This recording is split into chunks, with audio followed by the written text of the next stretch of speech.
Ang linya mula naman dyan sa LTFRB, Boy naman ano ha, Rajuman Riza.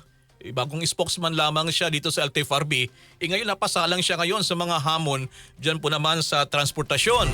Attorney Ariel Inton, magandang hapon po sa iyo. Si Rajuman Elmar po ito. Magandang hapon po sa inyo. Magandang hapon sa ating mga taga-subaybay. Parang hindi ka pa nag-init dyan sa upuan mo, attorney. Hindi pa tayo nakakaupo. Ganun ba? Napasalang ka na dyan. Hindi ko pa nakikita yung opisina. Uli naming makausap ka, yung grupo nyo, yung transport organization dyan at yung cost-oriented group, nag-antabi. Kayo po nakaupo na ngayon sa gobyerno. Ano palang update dito? Dahil sa yung tigil pasada, transport strike, ay maaga namang nagtapos ngayong araw. So, this is a developing story. Kaya ng umaga, we understand, ay ikaw din ay nakapanayam ng aming himpilan. Pero sa ngayon po, ano pong reaksyon nyo? At natigil naman ng maaga kanina, attorney? Mabuti naman po dahil nagkaroon naman po ng dialogue between the Secretary of DOTR, Secretary Vince Dizon at yung mga nagtigil pasada at kasama po si Chairman George Aguadis ng LTFRB para dinggin yung mga hinaing ng mga itong mga nagtigil pasada o nagkilos protesta, Manibela at Piston. At maganda naman po yun na nagkakaroon ng pag-uusap. At ito nga, kung natigil po at maaga pong natapos, sabay maganda pong balita yan para sa mga mananakay. Nababanggit mo itong dialogue sa pagitan ng DOTR Secretary, kay Secretary Dizon at iba pang transport group. Diyan sa dialogue na yan, napasama dyan yung grupo ng nagsagawa ng transport strike, itong Manibela, lalo itong si Marvel Buena. Nandyan ba siya? Yes. Kanina pang umaga yun. Opo. Na tawagan ko po si Chairman Guadis at mga bandang before lunchtime po ay natapos. At ang importante, nagkaroon ng dialogue at si Secretary Vince naman ay mukhang imimit din naman yung mga pro-consolidation transport group para patas ang pananaw niya dito sa issue to. So aside from Manibela, sino pang mga transport group ang pinulong po, Attorney Inton? I think Piston po. Yung Piston, isa rin to sa mga di ba? Mga kaalyado ng Pero itong si Manibela chairman, pero nagmamatigas yata na hindi makikipagdialogo. Despite the fact na yun nga, may mga I understand, ikaw din ay pinipilit mo talaga na makausap ito. Pero tuloy pa ba sa Lunes? Ang sabi, banta kasi nila nito, meron pang 3 araw, parang patikim lang yata ngayong araw, yung kanilang transport strike ngayon. Attorney Inton, sir. Well, hindi natin masasabi kung yan ay masasagot po ng mga taga Manibela kung tutuloy sila sa Lunes. Basta ang importante po ay paghahandaan natin ng LTFRB, ng DOTR at lahat po ng mga government agencies, kasama po mga LGU na punan yung maaring maapektuhan ng tigil pasada sa pamamagitan ng pag-supply po ng mga sasakyan sa mga affected areas. Sa sa mga eskwelahan naman ay alam na rin nila ang gagawin. Nag-ship sila sa virtual classes, diba? Para hindi na po umalis ng bahay yung mga estudyante. So that way it mitigates the effect. Meron man ng tigil pasada. But then would there be another attempt on your part na hindi ka mawalan ng pasensya o patience na kausapin pa rin itong grupong ito? Mapahinuhod pa rin kasi sabi mo na walang panalo dito.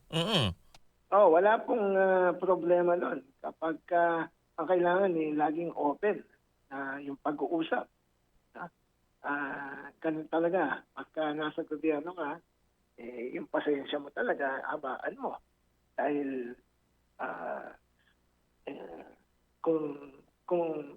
darating yung panahon na kung talagang ayaw nila, they will really bear the consequences kung sakali. Pero hanggat meron pong avenue for dialogue, maganda yon. Maganda pong magkaroon ng dialogue. once and for all, ang isinusulong talaga nitong grupong ito ay itong ipatigil itong phase out na na sa mga traditional jeepney at yung programa nga na PUBMP. So far ano po ang stand dito? Lalo't mayroon tayong bagong DOTR secretary. Ano ang rito? Ang assurances dito ng panig po ng LTFRB rito, Attorney Ton. Sa mga bago pa po tayo naging Opo. spokesman ay nasundan natin yung issue yan. Tayo ay believe sa sa style po ni Secretary Vince Dizon na talagang he reaches out. At open naman siya kung talagang meron dapat amendahan sa mga polisiya, then that's good. No? Kung ano yung dapat na idagdag o ibawas, open naman po. But this is a matter of policy. In which case, hindi naman pwedeng isang side lang yung mapakinggan. Kinakailangan pakinggan din yung iba. Particularly, ito ang ibang transport group na sumusuporta naman sa consolidation at modernization. Balikan ko yung dialogo at kung may nakausap mo si Marval Buena ng Manibela at yung Piston, may commitment ba doon sa Lunes? Hindi ko pa po sila nakakausap. Hindi ko pa po sila. After po nung kanilang dialogue ay wala pa po communication sa kanila. So yun lang po, maghahanda pa rin tayo sa Lunes, yung kanilang... Paghahandaan pa rin kung sakaling itutuloy. Yung MMDA po, ano pong mga LGUs nyo dyan? Yung kakatuwang po ng LTFRB dyan, LTO dyan? Well, katulad po ng dati ay mayroong koordinasyon na magaganap ang MMDA, DOTR at yung mga local government. Lalo na doon sa mga inaasahan na maapektuhan ng mga lugar. Okay. Okay, Attorney Inton, ano ka na pala? Nag-take out ka na ba, Attorney? Yung appointment po, Opo. kagabi po lumabas. Opo.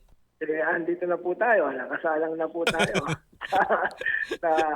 Okay ka sa trabaho. Wala namang anuman yan. At, galing naman tayo sa LTFRB dati. Oo nga veterano ka na dyan So, more or less, we know the game. Alam natin kung dito sa alam natin yun pasikot-sikot dyan. Mga issues.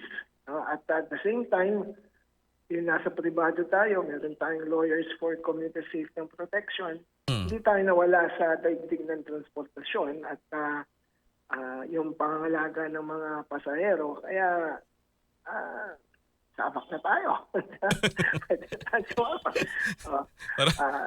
Ayos na rin.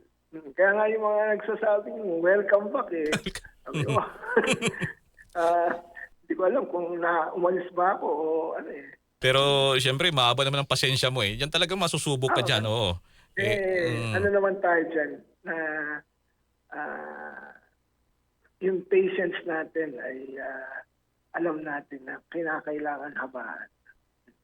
Siguro sa bagong DOTR secretary natin siyempre yan din ang natin, di ba? Yung pasensya din niya sa mga hamon ng kabi-kabila Mahirap po yung trabaho ngayon, no? Kaya kinakailangan natin suportahan ang bagong sekretary ng DOTR. So far, so good. Maganda naman po yung kanilang pinapakita. Decisive po yung kanyang mga action. Nakikinig po sa lahat po ng stakeholders. I think DOTR is in good hands. Sige, Attorney Ariel Inton, ang sa amin lang dito, may the force be with you at good luck dyan. Sige, marami pong salamat Anytime. Open naman po tayo sa linya po natin. Okay, alright. Si LTFRB spokesperson, Attorney Ariel Inton sa ating panaya. Marami pong salamat, Attorney.